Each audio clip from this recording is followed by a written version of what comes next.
Seja bem-vinda você que vai assistir a gravação dessa aula aqui que eu vou disponibilizar depois, dessa live aqui que eu vou disponibilizar depois. Seja bem-vinda você que está entrando comigo agora ao vivo para assistir a mais essa live. Para quem não me conhece, eu sou o Thiago, ajudo mães de bebês típicos a identificar e recuperar o atraso motor em um mês. Boa noite, vamos chegando. Ajudo mães de bebês típicos a identificar e recuperar o atraso motor em um mês. Por que em um mês? Porque no curso Autonomia do Bebê, que estão com as inscrições abertas agora, nessa semana, lá a gente tem um mês de 4 aulas e mais algumas questões, e mais alguns entregáveis a mais, como bônus de consultoria individual, onde a gente consegue ajudar o bebê a recuperar o seu atraso motor ou também entender como prevenir para que outros marcos motores que vêm pela frente não tenham atraso motor. E por que bebês típicos? Porque os bebês podem atrasar o seu desenvolvimento motor ou por uma questão biológica, e aí entra a questão do bebê atípico, que tem uma síndrome genética, uma disfunção neurológica lá diagnosticada pelo pediatra, ou por atrasos coisas que a gente não percebe, que faz e deixa o ambiente do bebê desfavorável para o desenvolvimento dele. Então o bebê é típico, ele não tem nenhuma síndrome genética, ele não tem nenhuma disfunção neurológica, e a gente vai lá e deixa um ambiente, sem perceber, é claro, desfavorável para o seu desenvolvimento. Então, basicamente, a gente tem que entender o que está acontecendo de errado nesse ambiente ou o que a gente está fazendo equivocadamente, como nossos medos, por exemplo, interferindo, eu falo disso bastante aqui, os nossos medos interferindo no desenvolvimento motor do bebê, aquele bebê que está explorando e tentando subir em cima do sofá, ali com poucos meses, e todo mundo grita na volta, cuidado, não sobe aí, é perigoso, não deixa ele subir ali, pega ele, olha só, meu Deus, me descuidei, ele está subindo ali. O que o bebê pensa? Meu Deus, isso é apavorante. É proibido eu subir nesse sofá aqui. É proibido porque é uma coisa muito perigosa. É como se estivesse subindo numa sacada de um prédio alto. Então essas coisas vão influenciando também e a gente deixando esse ambiente desfavorável para o desenvolvimento do bebê. Esse é um exemplo de medo. Mas tem também os exemplos de ambiente mesmo que a gente acaba fazendo. Questões de tempo, de timing, de achar que é agora o momento de estimular um marco motor e não é ainda. E justamente isso que a gente vai falar hoje, que eu coloquei o título aqui dessa live de hiperestímulos. O que são os hiperestímulos no bebê? São os estímulos demasiados. Isso é bom ou ruim? Hiperestímulos é bom ou ruim? Eu vou deixar os comentários abertos para vocês irem tirando suas dúvidas quando quiserem. Tá? Então, comentários aqui sempre abertos e vocês vão colocando aqui as dúvidas que vão aparecendo. Hiperestímulos é bom ou é ruim? É ruim, porque para cada fase do bebê tem um amadurecimento neurológico dele, neuromotor, para ele absorver aquele aprendizado para aquisição do movimento que ele está tentando aprender. Vou dar um exemplo prático de hiperestímulo. Clássico. Colocar o bebê sentado antes da hora que ele está com amadurecimento neurológico para aprender a sentar. A gente, com as nossas mãos, colocar o bebê sentado, colocar um monte de almofadas na volta dele e firmar ele ali de pé porque acha que é assim que ele vai aprender a sentar. E realmente, vários bebês que são colocados assim sentam depois. Mas com que qualidade? Com que qualidade de postura é esse sentar? Ah, não, eu fiz isso com o meu bebê e meu bebê sentou assim, ele aprendeu a sentar depois daquilo. Sim, mas aí a gente não sabe os detalhes da qualidade desse sentar, que normalmente é prejudicada por a gente dar este hiperestímulo na hora de colocar o bebê ali sentado. A gente está hiperestimulando esse bebê. Isso estressa, isso faz com que ele não tenha autonomia nos movimentos, de começar a pegar alguns brinquedos que está próximo dele. Sem autonomia ele fica estressado. A postura dele vai ladeira abaixo.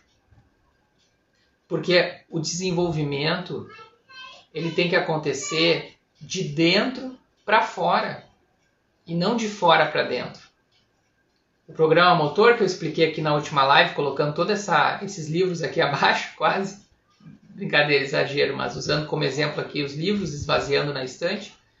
O programa motor, ele é otimizado muito mais quando o bebê aprende de dentro para fora. O que é aprender de dentro para fora? Com a sua consciência corporal, aproveitando o seu conhecimento das experiências motoras. Quando um bebê é colocado sentado lá com as suas mãos, qual é a consciência corporal que vem de dentro para fora ali para entender como é que é aquela posição ali? É muito baixa. Quando a gente oportuniza outras estratégias para o bebê adquirir força muscular nos músculos certos, para chegar ali na hora que está amadurecendo na cabeça dele a ideia do sentar, e ele de uma barriga para baixo, empurrar as mãos no chão, fazer uma postura de transição que a gente chama e vir para o sentar, para transitar para outra posição, isso é aprender de dentro para fora.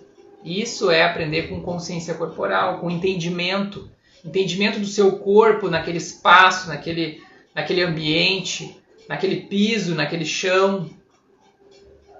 Entender as mensagens que chegam na palma da mão desse bebê ali empurrando o chão, que vão para o cérebro, que voltam. As mensagens que chegam quando ele tomba para um lado e aí vai a informação de que na próxima vez, para não tombar assim, a gente tem que reorganizar a casa. A gente tem que se posicionar um pouco melhor, a perna tem que ser um pouquinho mais aberta para fora. Isso é aprender de dentro para fora. Então, em muitos casos, a gente nem percebe que passou por aquele marco, passou, mas com que qualidade passou por aquele marco? Porque eu posso passar pelos marcos motores otimizando muito bem cada um deles, e foi um sentar com qualidade de nota 10, e foi um engatinhar com qualidade de nota 10, e foi um andar com qualidade de nota 10, ou eu posso passar pelos marcos com um sentar com uma qualidade de nota 3, um engatinhar com uma qualidade de nota 2, um andar mais ou menos. Posso sim. E aí você vai ver lá de pé andando depois? Vai. Mas vai ter diferença? Vai. A gente vai ver mais na frente. Ali na hora a gente acaba não vendo às vezes a diferença. Às vezes a gente vê, porque o bebê vai atrasando mesmo. Vai passando do limite superior do marco lá e vai atrasando. E às vezes a gente não vê. A qualidade passou, caminhou, mas a qualidade é ruim. E aí vai ter uma dificuldade para andar de bicicleta lá na frente, vai ter uma dificuldade para fazer alguma coisa de movimento mais à frente, praticar um esporte lá na idade escolar. Lá depois que a gente vai ver esses efeitos de não aproveitar cada parte. Mas voltando aqui para o nosso hiperestímulo de hoje, que outro exemplo prático a gente tem de hiperestímulo? Justamente não conhecer o período que o bebê está disposto, que a maturidade dele está aberta para ele engatinhar. Não conheço esse período. Meu bebê está bem no meio do engatinhar e eu estou lá ajudando ele a ficar em pé e ajudando ele a andar, ou colocando andador, nos piores casos, colocando andador, num momento que é para ele estar explorando o chão em 4 apoios, engatinhando ou se arrastando. Ou está andando de mãozinha comigo, mas era para estar aproveitando mais esse engatinhar no chão. Isso é hiperestímulo. Nós estamos pulando uma fase que é importante, que tem vários benefícios para o futuro, que é o engatinhar, e essa fase pode ser pulada. Se a gente não se ligar que está nessa fase, que entrou nela, ou que está quase saindo dela, e não oportunizar algumas coisas ali, e já colocar o bebê para andar, porque é legal, é bonito de ver, é bacana, a gente está causando hiperestímulos. O bebê pode gostar daquela situação ali, olha lá que legal andar, e começar a pedir ajuda toda hora para andar. O bebê pode começar a se estressar, porque está tentando fazer aquele movimento ali que não tem maturidade ainda para fazer. Então a gente tem que cuidar muito dos hiperestímulos, e por isso que dentro do curso Autonomia do Bebê, que estão com as inscrições abertas aqui, a gente, um capítulo, eu ia falar, uma aula completa é de quando estimular. Porque o meu método é o DSQ. Destravar o medo de estimular, saber o que e como estimular e quando estimular. E eu vejo várias perguntas sempre chegando aqui, muitas são iguais, são parecidas, de não conhecer o que esperar de cada fase, cada marca motor. Tiago, meu bebê, estou preocupada porque ele está com tantos meses e ele ainda não engatinha. Eu disse, calma, mas ele está dentro do período de engatinhar. Esse período vai daqui até ali. E ele está dentro, calma. Ah, que bom, me acalmou porque eu achava que ele estava atrasado. Então, só da gente conhecer os períodos de cada coisa, a gente já sabe se virar melhor ali dentro. Aí depois de conhecer os períodos, tem a parte do como e como estimular. Que daí a gente vai lá e tem as estratégias para cada marca motor de chegar lá. Quer ver outro exemplo de hiperestímulo, que eu já vi bastante?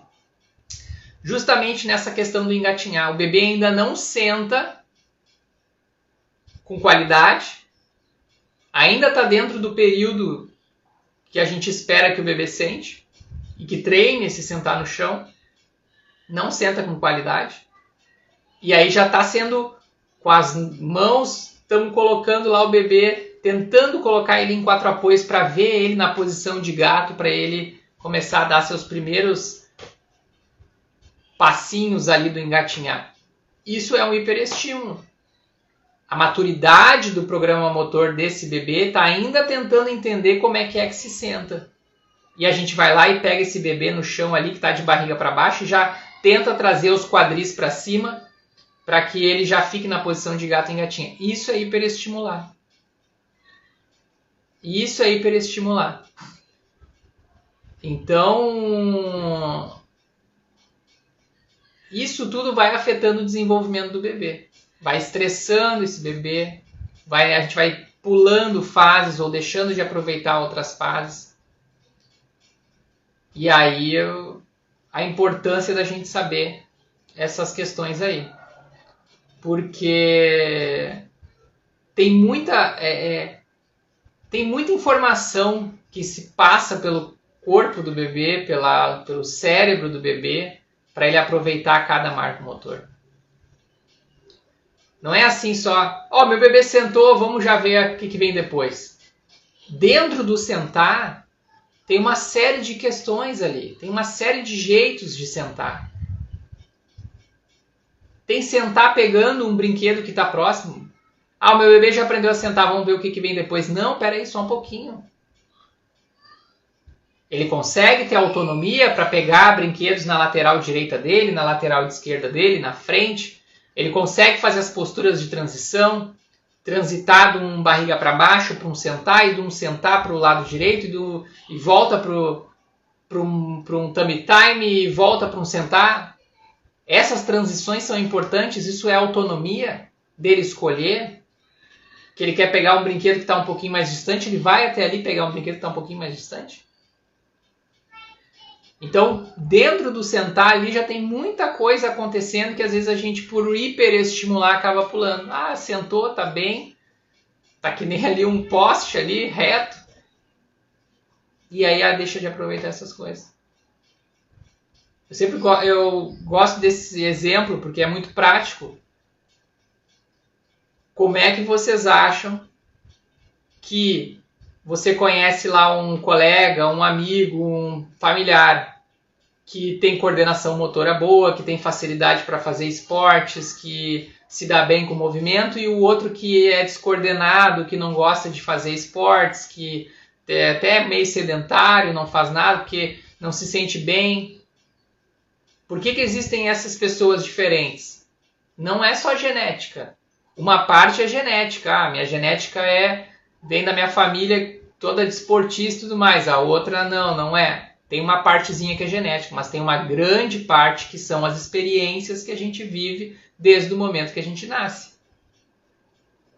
E nesse primeiro momento de 0 a 2 anos é onde não tem poda neural. O que é poda neural? São momentos durante a nossa vida que servem para eliminar algumas informações para caberem outras novas. Entre 0 e 2 anos não existiu nenhuma poda neural, é só absorção de informação. É só a construção dessa casinha. É a base da casa.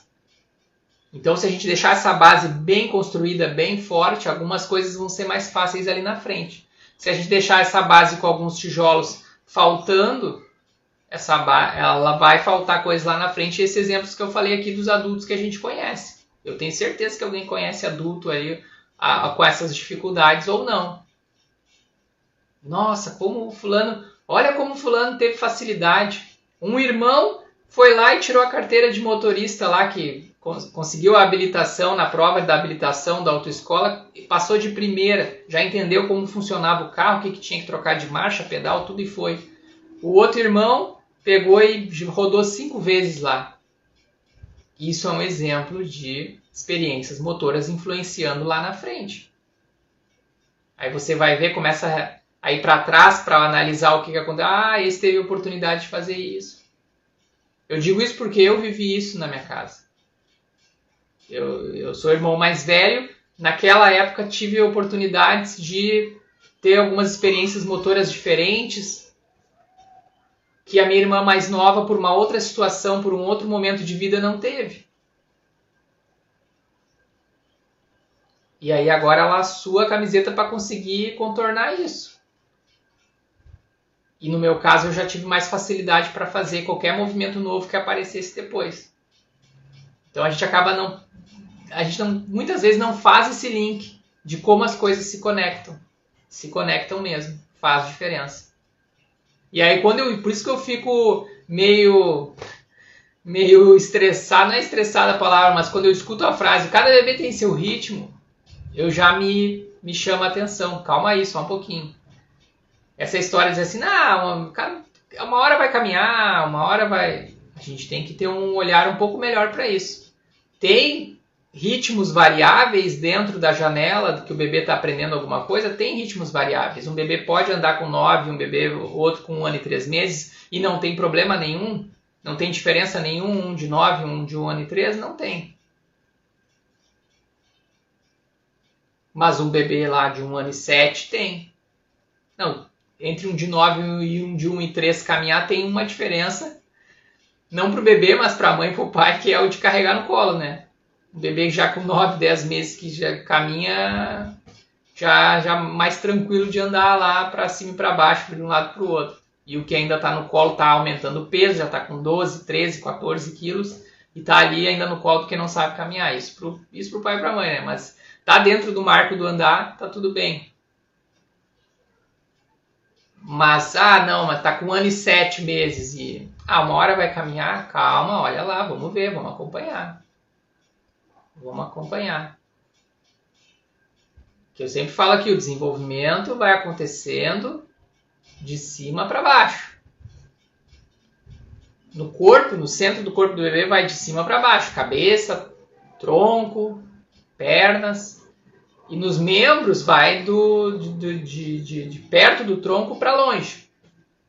Né? Que nem a habilidade manipulativa. Primeiro alcançar, depois pegar, depois soltar. Aí tem bebês que... o outro exemplo de hiperestímulo aqui que eu vou lançar. A gente vai lá colocar coisas na mão do bebê. Colocar coisas na mão do bebê bem novinho lá no primeiro semestre. Mas esse bebê não foi...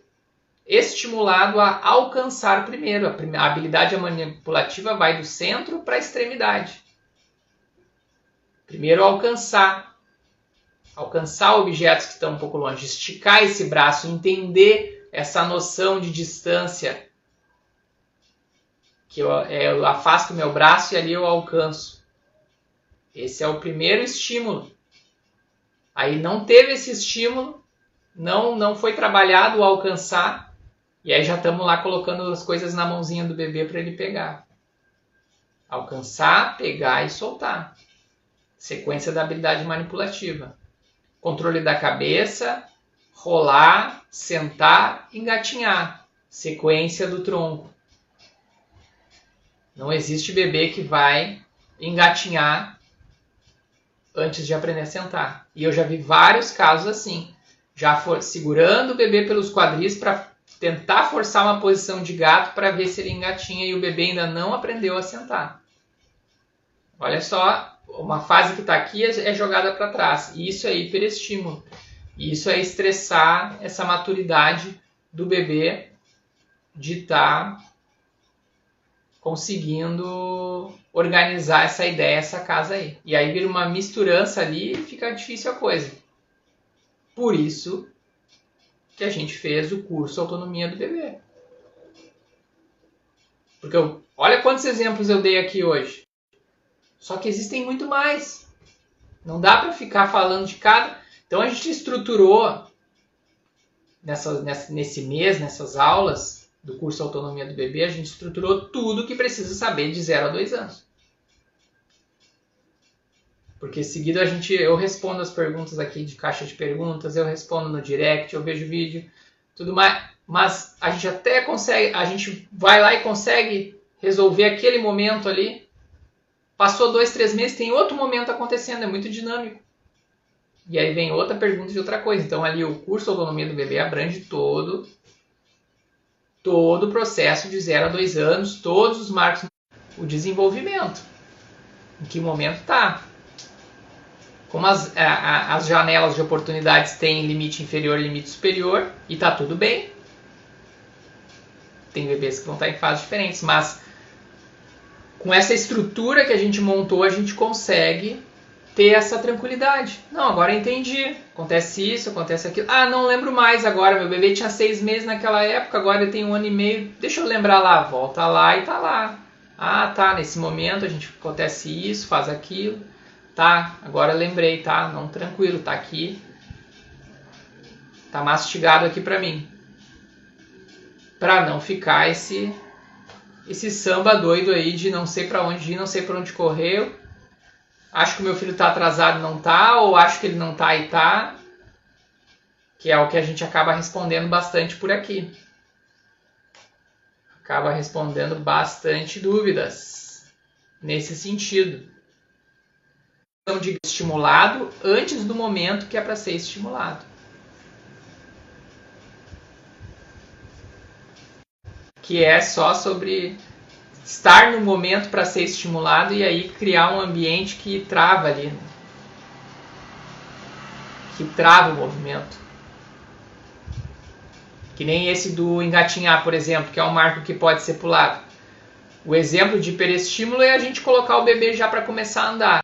E ele está no momento de treinar muito o seu engatinhar no chão, ganhar o fortalecimento dos músculos das mãos. Ele está nesse momento. Agora, não, Thiago, eu não coloco o meu bebê para andar.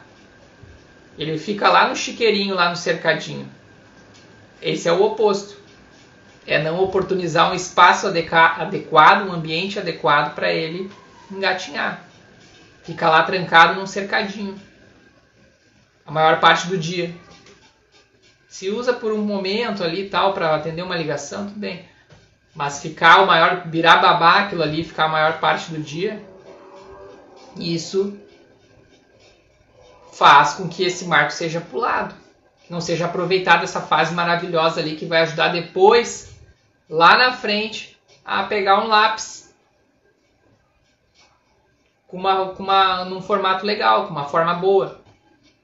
Pegar um lápis para aprender a escrever lá com 6 anos. Faz diferença, já tem estudos mostrando que engatinhar, essa força que vai adquirindo ali na mão, no chão, vai alimentando essa consciência corporal para depois pegar um lápis com mais facilidade lá depois. Mas isso é aprender, como eu falei lá no início da live, de dentro para fora. De dentro para fora. Hiperestímulos faz o bebê aprender, faz de fora para dentro. E aí a gente mexe também com uma outra coisa importante no bebê, que é a sensação dele de ser capaz. Isso aí eu acho impressionante. Impressionante. Quando a gente pega e começa a fazer esses hiperestímulos, colocar antes dos tempos e tal, o bebê não conquista aquele movimento. Não é ele que conquistou aquele movimento, é você que foi lá e colocou ele ali. E esse conquistar, por mais que seja um momento ali que o bebê ainda não fale, esse conquistar transforma esse momento numa coisa, é uma mágica que acontece ali na cabeça do bebê, que isso dá mais força para ele, de essa sensação de que é capaz. Isso vai mexendo com a personalidade dele. Eu sou capaz, olha só, eu conquistei, eu consegui ultrapassar aquele obstáculo ali, agora eu consigo sentar. Inconscientemente isso vai ficando na cabeça do bebê. Eu consigo fazer isso, então eu tenho capacidade de também agora esse novo obstáculo que surgiu passar por ele. E quando a gente pega e vai fazendo esses hiperestímulos, a gente vai dando uma outra ideia para esse cérebro do bebê, de que ele sempre precisa de uma outra pessoa para ir ali e colocar ele, porque ele não é capaz de entender como funciona aquela posição, como ele se movimenta, de alcançar aquele brinquedo. Não é tão capaz assim. Inconscientemente vai entrando nisso. E aí é engraçado, porque depois a gente vê lá adolescente, pois é, ele não faz as coisas lá sozinho e tal, mas ó, é uma coisa que já é construída desde lá da primeira infância. Autonomia ou não é uma coisa que já vai se fixando na personalidade. E é fácil da gente cometer esses equívocos. Eu já falei aqui outras vezes. Eu lá no automático, dando comida para minha filha, não lembro quantos meses ela tinha, 7, 8 meses, mais eu acho um pouco. Não vou lembrar. Mas eu dando... Começou a introdução alimentar, dando. Daqui a pouco ela não falava, mas gritava comigo, braba. Um bebezinho de 7, 8, 9 meses, não lembro quanto exatamente, brigando comigo e eu não entendia o que houve, Júlia. O que aconteceu? Eu tentava ver na minha volta o que tinha, se ela queria pegar alguma coisa que estava na minha volta, o que era. Até que eu testei, peraí, será que é a colher que ela quer que está na minha mão? E eu peguei e entreguei a colher na mão dela e ela começou a tentar botar a colher dentro do prato, porque ela queria começar a colocar a colher e trazer até a boca dela. Ela estava buscando autonomia. Ali eu consegui parar um pouco, sair do automático, da correria do dia a dia e decifrar aquilo ali. Mas não é tão fácil assim de decifrar. Quando vê, a gente está lá, já poderia estar com a colher comendo ela, ou comendo a comida com a sua colher, com a sua mão, e passou 1, 2, 3, 4 meses a mais e está recebendo na boca. Já vi bebê que já tinha capacidade de pegar a colher e ele comia assim, ó, com as mãos para cima, porque nunca não foi estimulado, então ele esperava na boca assim, grande já, com capacidade de pegar a colher na mão, mas no automático vai passando tudo batido e a gente não vê. A gente acaba não vendo. Então, a gente acaba organizando isso num método, organizando isso num curso para a gente ter tudo, assim, não ter dúvidas quanto a isso. Deixa eu ver aqui a pergunta que apareceu aqui da Mariana. Meu bebê tem 7 meses e não gosta de ficar no tapete, no chão. Ela chora. É normal? Não gosta de ficar... 7 meses, normalmente, vamos ver qual é o caso se é o caso da sua bebê. Normalmente 7 meses já está começando a explorar distâncias mais longas. E aí já começa a não ficar mais em cima do quadradinho do tapete mesmo. Não sei se é o caso. Ou se ela ainda não engatinha ainda e realmente não gosta de ficar no tapete. A gente tem que ver o que é que... Onde é que ela gosta de ficar se ela não gosta de ficar no tapete? Ela gosta de ficar no colo? Ela gosta de ficar no carrinho? Qual é outro lugar que ela gosta de ficar? Para eu entender qual é o momento. Ela não engatinha, tá? Então ela fica ali mesmo num ambiente ali.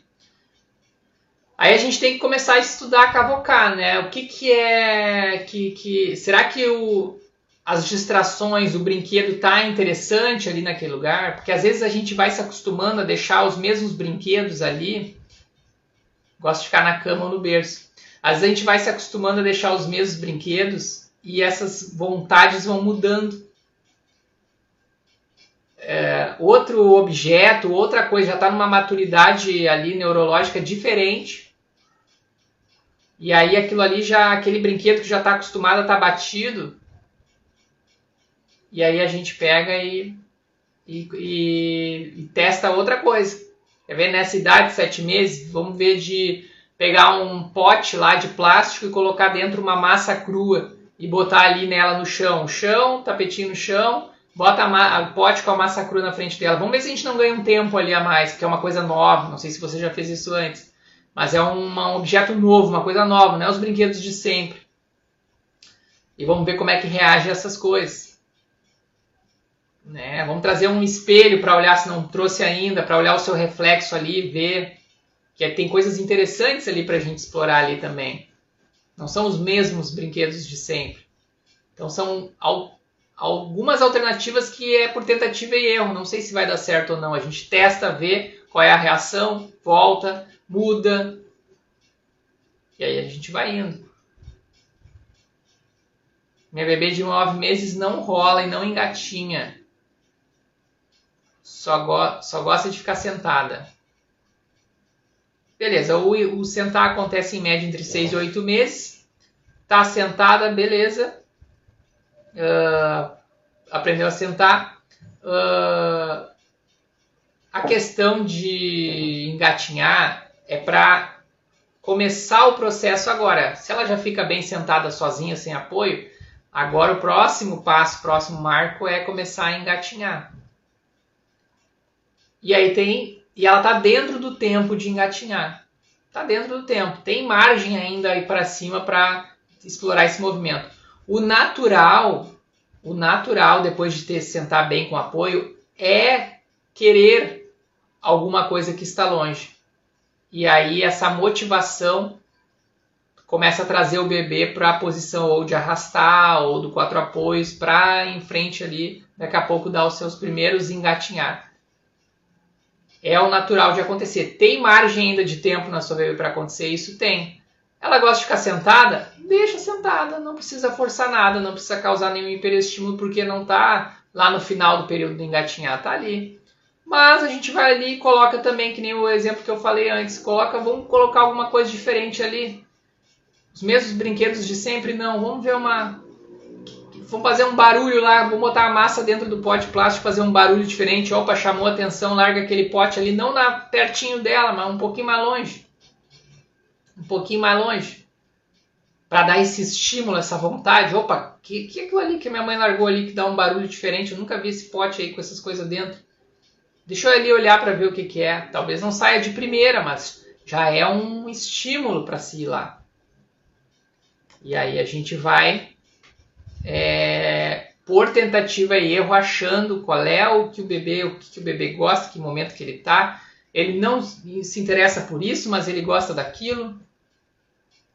Já teve bebê que eu estava tentando estimular ele com tudo que tinha lá no quartinho dele, não conseguia com nada. E aí eu vi que ele estava interessado por um livro que estava no canto do quarto, um livrinho infantil. Peguei aquele livrinho infantil, ele fez tudo. Levantou, ele estava aprendendo a levantar, levantou, engatinhou, veio atrás, tudo. Eu trazia o livro e ele ia atrás do livro.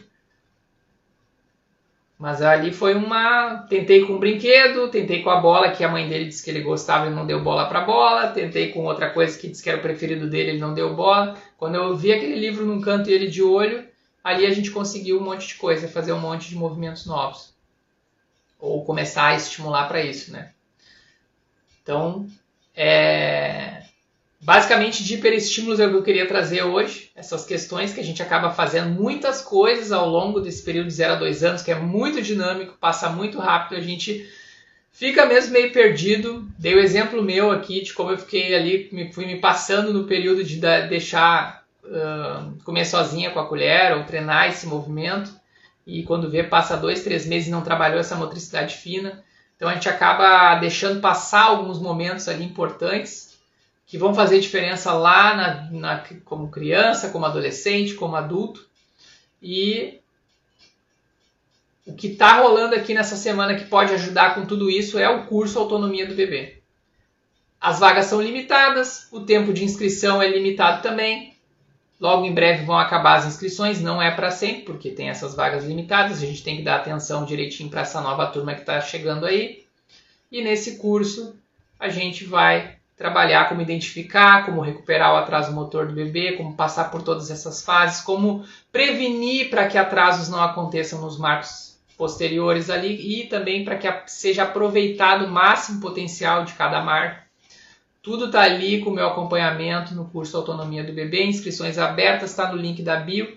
Não perde essa oportunidade. Quem tá afim não perde essa oportunidade para não ficar com dúvidas mais com relação ao seu bebê. Aí, nessa turma de agora tem bônus e o bônus é uma consultoria individual comigo. Essa consultoria individual que está ali disponível para fazer aqui no Instagram, entrando no curso, ganha como bônus uma consultoria individual para a gente analisar o bebê ali, analisar o ambiente, analisar quem cuida dele e criar as estratégias ali para ele chegar no que ele está com dificuldade de chegar, de movimento novo. Certo? Então, ó, link da bio, lá tá tudo direitinho, explicando direitinho como é, o que o curso entrega, cada situação que ele entrega. Tá lá escrito, inclusive, no link, o que vai aprender em cada aula, das 4 aulas ao vivo online, o que vai se aprender em cada aula delas lá, o que são os conteúdos que vão ser trabalhados ali. As aulas, apesar de ser ao vivo, ficam gravadas, então você vai poder ver, rever, voltar, olhar de novo, sempre que precisar. Meu bebê lá na época tinha 6 meses, agora tem 1 ano e meio, volta lá e revê qual é essa parte do 1 ano e meio, o que acontece, o que se espera dessa fase, como é que eu estimulo, como é que eu não faço nada equivocado, errado. Então, tá aí essa oportunidade que já vai terminar as inscrições. Abriu agora e já vai terminar, aproveita aí. E muito obrigado pela presença mais uma vez. Na quinta-feira, às 20 horas, a gente tem mais uma live. Vamos escolher outro assunto para conversar. A gente sempre procura os assuntos mais que dá mais dúvidas, que dá mais perguntas. Se quiser me mandar um tema também, pode me mandar lá pelo direct. Ó, Thiago, queria ouvir uma live sobre tal assunto. Pode me mandar lá pelo direct, eu ou a minha equipe ali, a gente seleciona algumas ideias ali para a gente falar nas próximas lives aí. E aí a gente vai anunciando por aqui. Certo? Muito obrigado mais uma vez. Bom resto de semana e a gente se vê na quinta-feira às 20 horas. Certo? Então tá. Boa noite para você e seus bebês. Tchau.